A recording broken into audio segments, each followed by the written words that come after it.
إهداء من محمد بن فهد بن سعد الجوير إلى أخوه سليمان بن ناصر بن محمد الحقباني بمناسبة التقاعد. أقوى التحية وكل الفخر والاحترام يوم التقاعد وباقات الزهر والورود، نتباهى في سيرته حصريا على سعودي طرب والعزم والالتزام والشكر والفخر والتقدير منا يزود.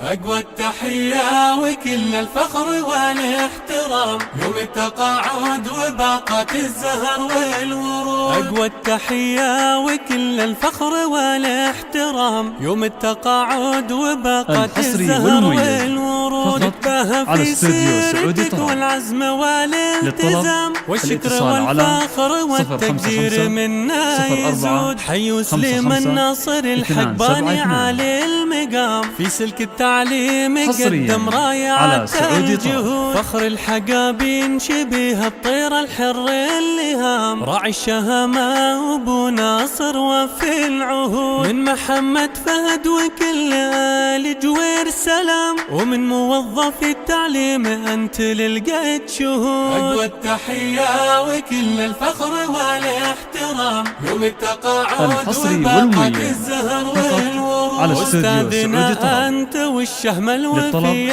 الهمام، نعم المعلم نهجك الحكمة وطبعك ودود، من طاقم مجمع التعليم والعفجة سلام، وكل الثناء لك والفخر والاحترام. أنت الوزارة التعليم ولبلادك وسام، في التضحية والعطاء الدايم وصدق الوعود. أقوى التحية وكل الفخر والاحترام يوم التقاعد وباقات الزهر والورود، 400,041 خيرام في 19 ذي الحجة لك التقدير ما لا حدود. طاقم مجمع التعليم والعفجة الكرام، أجزل المعاني الشكر لك يحشدوها حشود، وقلوبنا اليوم تنثر الزهر والخزام، لك يلي للكل جودك سابق كل جود. وفق سليمان ناصر واسعده يا رب الأنام، طول لنا بعمره واحفظه يا رب الوجود. أقوى التحية وكل الفخر والاحترام يوم التقاعد وباقات الزهر والورود،